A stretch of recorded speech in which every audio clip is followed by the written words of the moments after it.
राय दें। अगर मेरी बातों को गलत मानते हैं तो भी खोलकर अपनी राय दें, लेकिन ये बात तो एक सत्य है कि जब उद्धव ठाकरे जी मुख्यमंत्री थे तब उन्होंने इस प्रस्ताव को सामने एक स्वीकार करके, जैसे शाइना एनसी कह रही हैं, तब रखा था। तब हां थी, अब ना है, वजह क्या है? शोएब सिद्दीकी साहब।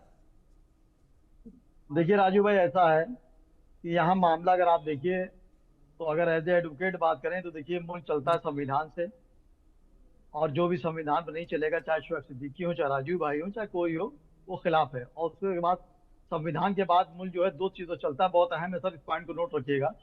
एक चलता है शासनादेश से, एक चलता है अध्यादेश से। तो शासनादेश अगर चल रहा है तो सराखों पर, अध्यादेश से मुल्क नहीं चल पाएगा। आप देखिए वहां पे बीएमसी के इलेक्शन बहुत करीब है, और वहां की जो करीब 50 या 60 हजार करोड़ के आसपास जो बजट होता है, मैं समझता हूँ इंडिया में कहीं पर ऐसा नहीं है इतना। तो उस पर भी नजर होगी। और जहां तक मराठी की बात है, और आप देखिए गुजराती भी चलती है, बंगाली भी चलती है, बिहारी भी चलती है।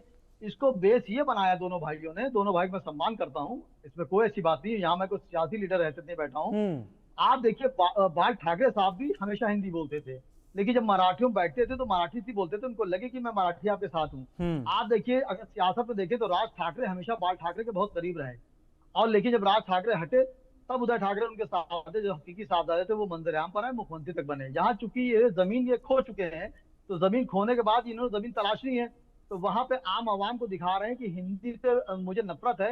मैं समझता हूँ हिंदी, मैं तकरीबन समझता हूँ अगर आप पूरे हिंदुस्तान में आप चले जाएं तो करीब 16-17 भाषाएं हैं, लेकिन वहाँ हिंदी हर जगह जरूर चलती है। अगर आप वहीं बोले तो हिंदी बोलेंगे। एग्जैक्टली। अब मामला अब यहाँ पर आइए सर राजीव भाई, होता क्या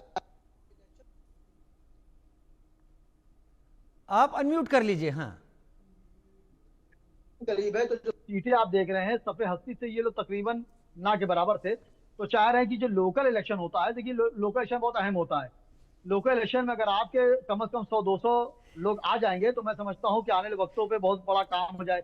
लेकिन यहाँ पे मैं उद्धव ठाकरे से भी कहना चाहूंगा, उद्धव ठाकरे जी ने हमेशा महाराष्ट्र में जो मामले किए आपको मालूम है, वो हमेशा कोई भी हुकूमत रही है उसने नजरअंदाज बात को किया और कहा ऐसा ना होना चाहिए। लेकिन यहाँ राज ठाकरे जो साथ में आ गए हैं, तो अगर आप देखिए दोनों भाई यार, बिल्कुल अच्छी बात है, दो भाई मिल जाए बहुत बड़ी बात है। आजकल दो भाई सिर्फ मुसलमानों में नहीं हो पा रहे हैं एक, बाकी हर कास्टों में एक हो रहे हैं। लेकिन मुझे अफसोस की बात है कि एक सस्ती शोहरत पाने के लिए आप हिंदी से भाषा को, अभी किसी नेता का बयान भी सर आया था कि वो राष्ट्रीय भाषा नहीं है। उन्होंने बहुत फख्र से बात कही थी राष्ट्रीय भाषा नहीं है।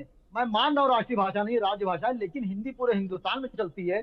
फिर हम अपनी मफाद के लिए हिंदी को शोएब भाई बड़ा बड़ा तो न्यूट्रल साहब से सवाल पूछना चाहता हूं एक और इसके साथ। शोएब भाई, मैं जानता हूं कि राजनीति जो होती है वो मुद्दों को अपने नफे नुकसान के हिसाब से उठाती है, लेकिन कोई भी ऐसा नहीं है जो राष्ट्रभाषा को लेकर मन में बैर या मैल रखता हो। मैं आपसे पूछना चाहता हूं, उद्धव जब तब लाए थे अपनी तरफ से, तब क्या उसमें कुछ और चीजें थी जो उसको स्वीकारने की बात हो गई थी? आज अगर देवेंद्र फडणवीस ले आए हैं तो उसमें कुछ खराब बातें आ गई हैं, जो विरोध इस तरीके से हो रहा है। मैं यहां पर यह बात आपको बता दूं कि जीआर वापस ले लिया गया है, मतलब मुद्दा खत्म था।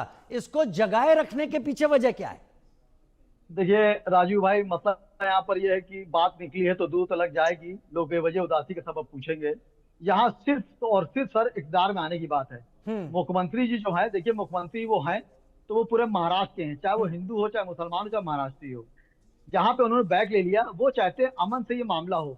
लेकिन चूंकि यहाँ पे राज ठाकरे हो या उद्धव ठाकरे हो, ये अपनी जमीन खो चुके हैं, तो इसलिए इन्होंने हिंदी का मुद्दा उठाया। अब आप देखिए यहाँ पर ये भी है सर, आप देखिए उद्धव ठाकरे के साथ कांग्रेस भी वहां पर मौजूद है, सपा भी साथ में मौजूद है। लेकिन आप सर राजू भाई बारीकी देखिए कि हर आदमी वो बात नहीं उठा रहा है। वो कल को जब बात मंजर-ए-आम पर आएगी और खुदा ना खास्ता सीटें बहुत मजबूरियां हैं, मैं भी समझ रहा हूं एडवोकेट शोएब सिद्दीकी, बिहार में भी चुनाव है, वो मैसेज भी तो देना है, वो भी चीजें समझनी। खैर, प्रताप राव जाधव केंद्रीय राज्य मंत्री, उनसे बात की है, जरा सुन लेते हैं वो इस पर क्या कह रहे हैं।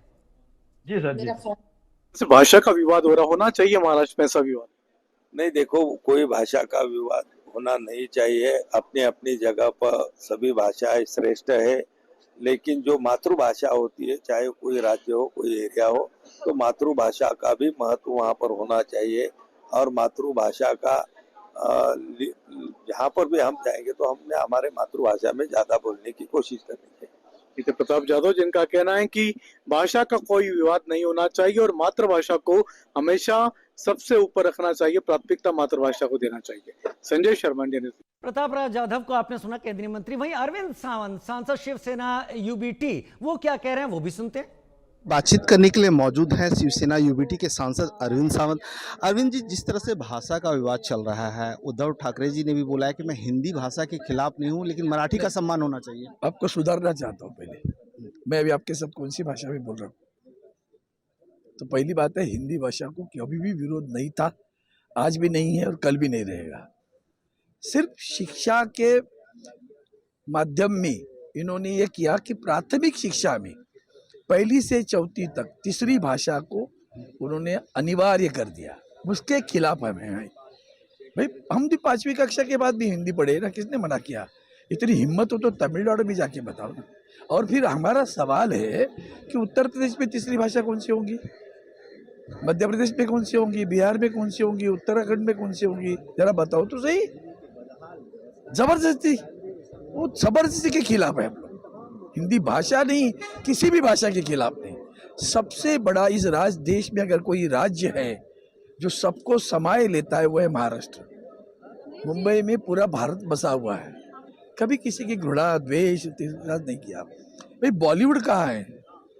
हिंदी की है ना, तो आप सोच लो। लेकिन ये जो आप लोग फैला रहे हो ना, ये कट नहीं करना, इतना बता रहा हूँ। बिल्कुल आपकी बातें रखेंगे, जो फैला रहे हो, पहले बंद करो। लेकिन नीतीश हिंदी के खिलाफ कभी नहीं थे, आज भी नहीं है और कल भी नहीं रहेंगे। लेकिन राज ठाकरे जिस तरह से कह रहे हैं कि मराठी बोलिए ना, तो साहब के उनके प्रतिनिधि को पूछो, उनके ऊपर ये है कि ये नहीं, मराठी के ऊपर नहीं हुआ। वो झगड़ा इस बात के हुआ है कि मराठी का अवमान किया सामने वालों ने। भाई हम तो उसकी सभी का सम्मान कर रहे हैं ना, आप भाषा का अवमान क्यों करते हो? जाओ, क्या कर रहा है कर लो। ये अगर भाषा कहेगा तो भाई उसकी प्रतिक्रिया आएगी ना। पीटने और मारने तक की बात आ गई है। तुम्हारे जो सांसद नंगे नाच कर रहे हैं ना, उनके बीजेपी के, वो तो जरा देखो, वो ज्यादा। धन्यवाद सर। मनोहर केसरी, इंडिया न्यूज दिल्ली। अरविंद सावंत जी थोड़ा सा नाराज लगे। अरविंद सावंत जी ने बात करते करते पत्रकार को कहा तुम्हारे सांसद, फिर वो लौट के आए, उन्होंने कहा बीजेपी के सांसद जो कर रहे, खैर उनका